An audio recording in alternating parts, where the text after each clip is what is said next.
Alright guys, welcome back to another Opera Omnia video where we're going to be talking about Rosa, who is going to be getting her rework, her FR and BT weapons. Now we're going to take a look at her kit, and we're really going to look at it because she actually offers a crap ton of party ores that I think a lot of players may actually consider, at least maybe even pulling for her kit because of what she actually does offer. Because the rework definitely changes her damage output, but the party ores and everything else that she provides overall is actually pretty good. So we're going to be talking about all of that in this video. We'll briefly talk about Kurasame, who is going to be on the other banner dropping alongside with her, and I'll briefly talk about whether or not you should pull for him as well. So do let me know down in the comment section below what your plans are going to be. If you're going to be pulling for Rosa and or Kurasame, feel free to let me know. And as always, if you guys do enjoy the video, don't forget to hit that like button, subscribe for future content. And with all that being said,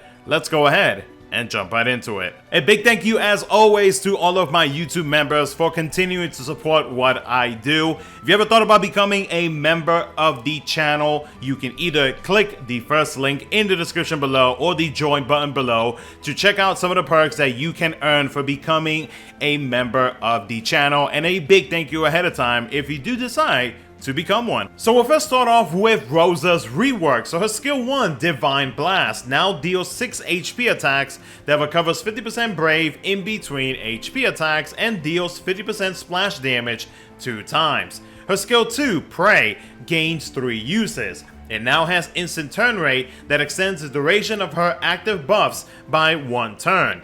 Her EX passive adds an 80% Brave damage up and 40% stolen/gained max Brave overflow up. Her EX now grants the Miraculous Light buff for 6 turns, then deals 6 HP attacks with 50% splash damage after each HP attack that recovers 50% Brave in between HP attacks. Her EX buff adds a 20% HP damage up, and she also starts off the quest with this buff for 4 turns.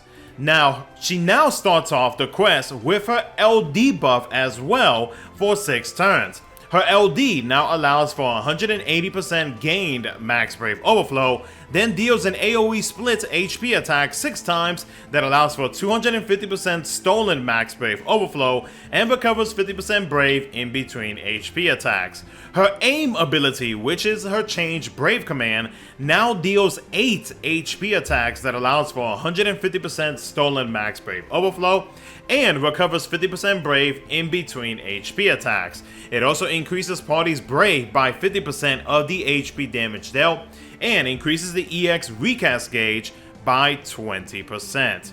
Now with Lulu as her partner, Rosa's FR grants Rosa's Prayer buff for 10 turns, heals the party's HP by 100% of individuals' max HP, then deals an AoE split HP attack 4 times. It grants the Re-Raise buff to the party for 10 turns. Now her FR conditions are as follows: a 45% increase while the HP is greater than or equal to 100% after using an ability, and a 30% increase while the party has over 10 buffs.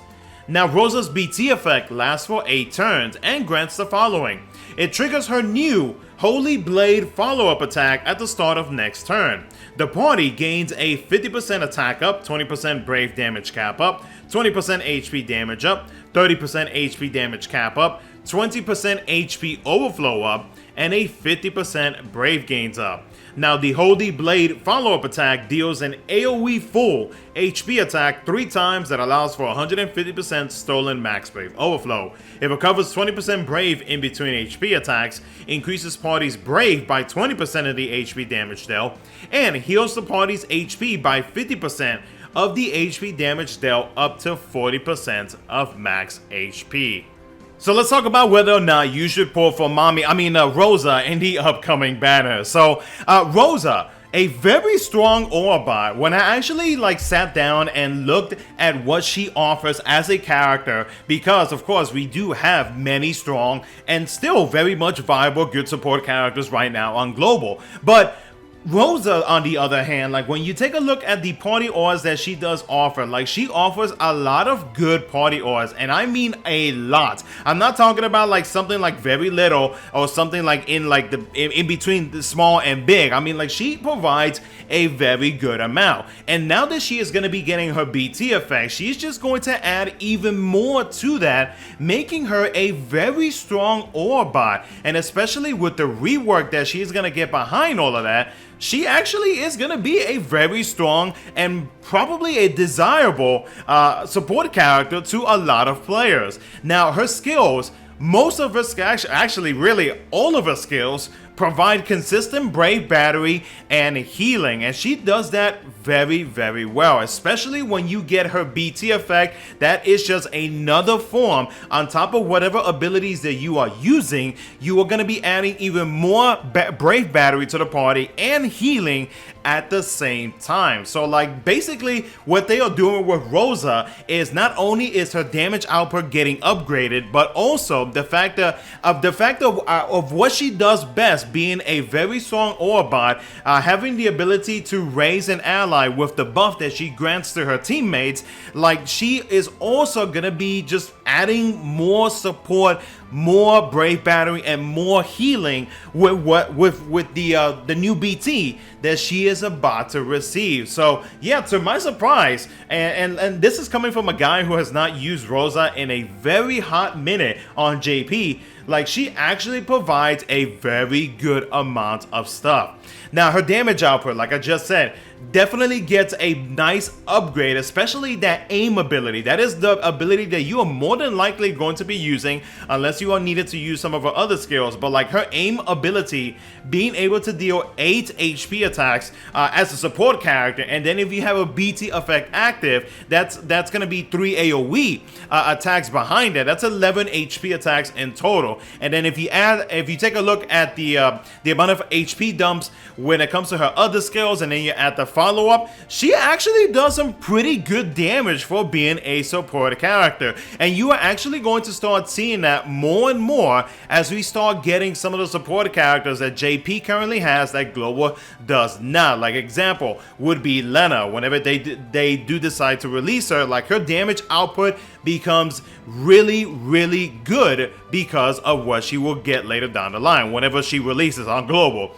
She is a great FR charger. The nice change that she got with her skill to having instant turn rate and being able to extend buffs makes it a very really makes it a perfect FR charging ability, because of the fact that you are not going to lose any of Rosa's buffs, which in turn makes it much easier, and it gives you, it makes you feel a little bit more relaxed and at ease, knowing that you do not have to like refresh your buffs from the other 3 skills that she currently has. So at least you know that you are going to maintain whatever buffs you have active on Rosa. Plus, if you are working on the blue crystal characters, then she is going to be extremely helpful for the weekly crystal quest, which is one of the reasons why I am actually considered pulling for her, because she would actually help me out greatly. And on top of discovering the fact that she actually provides a crap ton of ores, it's also really making me consider pulling for her again on Global, because I was still undecided on what I wanted to do. Her FR conditions, they are very easy to meet.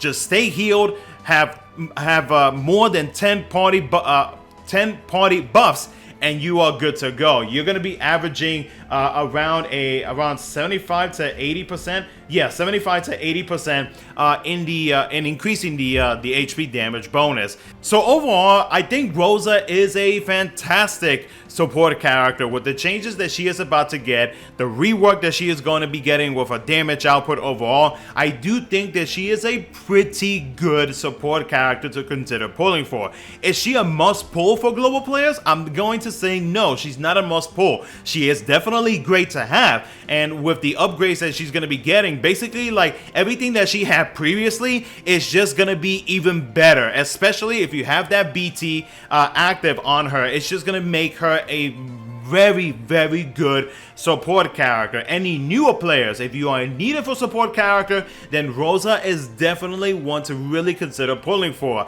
If you are needing an FR charger for anybody who is working on the blue crystal characters for your weekly crystal quest, then Rosa would actually be really good, especially because like if you pulled for Aranea, if you have other characters built under the blue crystal category, then Rosa is going to make them it's just going to make them operate much better. Like they are going to do their thing much easier, much smoother, knowing the fact that Rosa is on the team. So is Rosa a must pull? No, she is not a must pull. Again, she is great to have, but if you feel comfortable enough with some of the and this is mostly towards veteran players, but if you feel comfortable enough with the support characters that you currently have, and if you don't see yourself needing Rosa, I would say hold off on Rosa until whatever future character you're wanting to pull.